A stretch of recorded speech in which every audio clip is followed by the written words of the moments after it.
പീരിമേട് പാമ്പനാർ സർക്കാർ സ്കൂളിൽ കുടിവെള്ള സംവിധാനം കാര്യക്ഷമമാക്കണമെന്ന ആവശ്യം ശക്തമാവുകയാണ്. നിലവിൽ വാട്ടർ അതോറിറ്റിയുടെ കുടിവെള്ളം ഇവിടെ ഉണ്ടെങ്കിലും ആഴ്ചയിൽ 2 ദിവസം മാത്രമാണ് ലഭിക്കുന്നത്.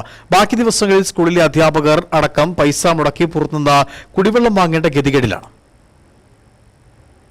തോട്ടം മേഖലയായ പീരിമേട്ടിലെ പ്രധാന സ്കൂളാണ് പാമ്പനാർ സർക്കാർ സ്കൂൾ. LP, UP, ഹൈസ്കൂൾ എന്നീ വിഭാഗങ്ങളിൽ 1000-ഓളം വിദ്യാർത്ഥികൾ ഇവിടെ പഠിക്കുന്നുണ്ട്. 50-ന് മുകളിൽ അധ്യാപകരുമുണ്ട്. നിലവിൽ സ്കൂളിലെ പ്രധാന പ്രതിസന്ധി കുടിവെള്ള സംവിധാനം കാര്യക്ഷമമല്ല എന്നുള്ളതാണ്. വാട്ടർ അതോറിറ്റിയുടെ കുടിവെള്ളമാണ് സ്കൂൾ അധികൃതർ ആശ്രയിക്കുന്നത്. ഇത് ആഴ്ചയിൽ 2 ദിവസം മാത്രമാണുള്ളത്. ബാക്കി ദിവസങ്ങളിൽ അധ്യാപകർ, അനധ്യാപകർ തുടങ്ങിയവർ കയ്യിൽ നിന്ന് പൈസ ഇട്ട് പുറത്തുനിന്നും കുടിവെള്ളം വിലയ്ക്ക് വാങ്ങുകയാണ്. Pampanad government high school, UP school, LP school ഇങ്ങനെ 3 സ്കൂളുകളാണുള്ളത്. ഏതാണ്ട് 900 പരം കുട്ടികൾ അവിടെ പഠിക്കുന്നുണ്ട്. ഏതാണ്ട് 50-നടുത്ത് അധ്യാപകരുണ്ട്.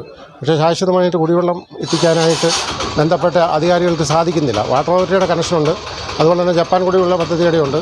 അപ്പം വെള്ളം വില കൊടുത്താണ് പല സ്കൂളിലേക്ക് മേടിക്കുന്നത്. അതിന് ശാശ്വതമായ പരിഹാരം ബന്ധപ്പെട്ട അധികാരികളുടെ ഭാഗത്തു നിന്ന് ഉണ്ടാകണമെന്നാണ്. ചില സമയങ്ങളിൽ വാട്ടർ അതോറിറ്റിയുടെ കുടിവെള്ളം മുടങ്ങും. ഇതോടെ വലിയ പ്രതിസന്ധിയാണ് സ്കൂൾ അധികൃതർ അഭിമുഖീകരിക്കുന്നത്. കുട്ടികൾക്ക് ഉച്ചഭക്ഷണം അടക്കം സ്കൂളിൽ നൽകുന്നുണ്ട്. ഇതിനൊക്കെ ലിറ്റർ കണക്കിന് വെള്ളം ഓരോ ദിവസവും ആവശ്യമായി വരുന്നുണ്ട്. കൂടാതെ കുട്ടികൾക്കടക്കം പ്രാഥമിക ആവശ്യത്തിനും വെള്ളം അനിവാര്യമാണ്. സ്കൂളിലെ കുടിവെള്ള പ്രതിസന്ധി ആരംഭിച്ചിട്ട് വർഷങ്ങൾ കഴിഞ്ഞു. നിരവധി തവണ ബന്ധപ്പെട്ട അധികൃതർ മുൻപാകെ വിഷയം അവതരിപ്പിച്ചെങ്കിലും നടപടി വൈകുകയാണ്. നിലവിൽ സ്കൂൾ അധികൃതർക്ക് വലിയ സാമ്പത്തിക ബുദ്ധിമുട്ടും ഈ വിഷയത്തിൽ ഉണ്ടാകുന്നുണ്ട്. ബന്ധപ്പെട്ട അധികൃതരുടെ നേതൃത്വത്തിൽ കുടിവെള്ളം സുലഭമായി ലഭ്യമാക്കാൻ അടിയന്തരമായ നടപടി ഇവിടെ സ്വീകരിക്കണമെന്ന ആവശ്യമാണ് ശക്തമായിക്കൊണ്ടിരിക്കുന്നത്. News bureau, Peermade.